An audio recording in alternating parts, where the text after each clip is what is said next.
안녕하세요. 코인우먼입니다. 오늘은 2024년 1월 30일 화요일 오후 1시 8분경입니다. 구독과 좋아요, 알림 설정 정중히 부탁드리면서 오늘 영상 시작하겠습니다. 보름이 넘는 시간을 제치고 이제 다시금 비트코인 상승 분위기를 알리는 뉴스가 다시 재개가 되고 있습니다.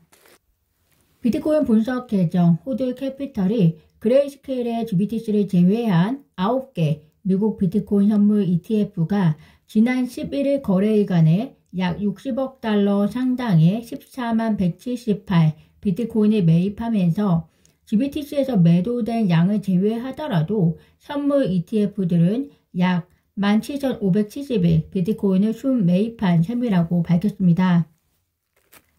즉 그레이스케일의 GBTC 매도 영향력이 이제는 둔화되기 시작되었다는 신호로 다시금 해석이 되는데요.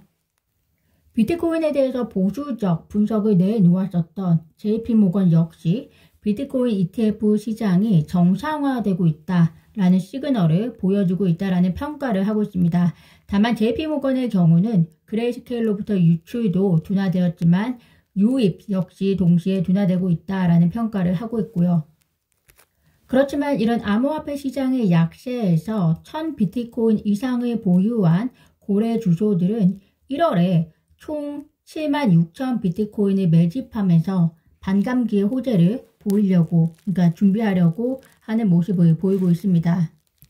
비트코인의 미결제 약정 급감 역시 앞으로 비트코인에 대한 추가 상승세를 기대하게 만드는데요.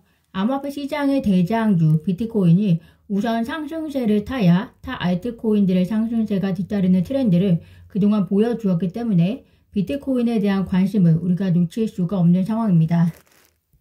현재 비트코인은 일주일 전과 비교해서 약 9% 가까운 상승을 보여주고 있고요. 이더리움을 제외한 나머지 알트코인도 소폭 상승세를 진입한 만큼 비트코인 이후에 알트코인들의 시대가 뒤따라오기를 기다리면서 시장을 잘 모니터링 하시면 좋을 것 같습니다. 리플사가 최근 비트 스탬프에 약 1,440만 달러의 가치, 원화로 187억 원 정도 되는데요. 총 2,770만 XRP를 보냈다고 합니다. 물론 이 주소 자체가 정말 리플사 주소인지 장담할 수는 없지만 기사에서도 이야기하고 있듯이 상대적으로 적은 규모, 어떻게 보면 시장에 영향을 줄 정도의 규모가 아닌 이런 적은 규모의 이동은 현금 유동성을 위한 일이라고 하네요. 리플사의 지갑이 맞다면 현금 자산을 통한 투자 목적 혹은 소송 비용 등의 비용 처리를 위한 목적일 수 있을 것이다 라고 해석해 볼 수 있을 것 같습니다. 리플사의 XRP 이동이라고 해서 궁금해 하셨을 구독자분들을 위해서 공유 드렸습니다. 리플사가 기관 대상 디파이 사업을 확대하는 것을 추진할 고위직 담당자에 대한 구인을 시작하면서 XRP 현물 ETF에 대한 출시 기대감이 계속해서 불거지고 있는 상황입니다.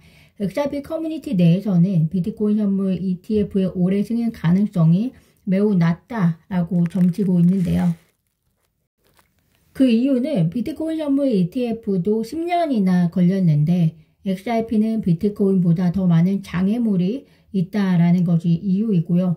왜냐하면 SEC가 리플을 상대로 장기간 소송을 진행하고 있고 미국에서 이미 승인된 XRP 선물 기반 ETF가 없다는 것이 주된 이유입니다. 특히 만약 SEC가 XRP ETF를 승인하려면 XRP가 증권이 아니라 상품이라는 것을 동의해야만 하는데 SEC가 그럴 일이 없다는 것이죠. 시기상 XRP ETF가 출시가 언제가 될지 확인할 수는 없지만 중요한 것은 SEC가 최소한 토레시 판사의 약식 판결 중에서 프로그래믹 거래는 증권 거래가 아니라는 점에 대해서 항소를 하지 않는 한 SEC가 XRP 현물 ETF 출시를 막을 이유가 없어 보이는 것이 제 개인적인 의견입니다. 또한 어제 폭스 비즈니스 기자 엘레노어 테렛이 XRP가 현물 ETF가 승인되기 위해서는 우선 선물 ETF를 출시해야 그 가능성이 높을 것이다. 이렇게 이야기한 것을 공유를 드렸었는데요. 블룸버그 ETF 분석가에 의하면 ETF 승인을 위해서 그러한 선물 ETF가 필요치는 않다라고 이야기를 하고 있습니다. 다만 선물 ETF는 필요하지 않지만 선물 시장이 필요한데 이는 즉 거래 활동을 개선하고 현물 비트코인 ETF를 위한 감시 도구로서 역할을 할 수 있다라고 이야기를 합니다. 개인적인 생각으로는 그 선물 시장은 비트코인과 이더리움 선물 시장이 암호화폐 전반적인 선물 시장의 감시 역할을 다시 한번 보여주는데 충분한 레퍼런스가 될 수 있지 않을까 생각이 듭니다. 아마도 리플사는 여러 시나리오를 찾아내고 그리고 가장 가능성이 높은 것에 베팅하기 위한 전문가를 구인하고 있는 것이라고 생각이 되고요. 리플의 행보를 보면 지금은 가격적 변동성이 상대적으로 더디지만 앞으로가 더 기대가 되는 코인이다 라고 생각도 되어집니다. 특히 리플이 송금 앱 운영업체인 GCC 상대로 한 소송에서 합의를 했다고 밝혔는데요. 해당 소송은 GCC가 XRP 유동성 이전 비용을 지불하지 않았다고 리플사가 제기한 소송입니다. 결과적으로 어느 쪽도 잘못을 인정하지는 않았다라고 밝혔는데요. 이는 리플사가 SEC와의 소송 그리고 자키노프 소송 둘 다 리플이 피고로 있는 소송이죠. 이 두 소송에 집중하고 나머지는 법적인 이슈에 휘둘리는데 힘을 빼기보다 더 건설적인 사업 확장에 힘을 쏟겠다라는 의미로 해석이 되기도 합니다. 그리고 하나 더 추가한다면 이제 법적인 명확성은 리플의 바통을 넘겨받아서 코인베이스와 그리고 바이낸스의 몫이라고도 보여지고요. 코인베이스와 바이낸스 소송을 통해서 암호화폐 업계의 법적 명확성에 대한 큰 흐름은 결정지어질 것이다 라고 생각이 듭니다. 오늘 제가 준비한 소식은 여기까지입니다. 오늘도 영상 시청 진심으로 감사드리고요. 구독과 좋아요, 알림 설정은 코인 우먼에게 큰 힘이 됩니다. 감사합니다.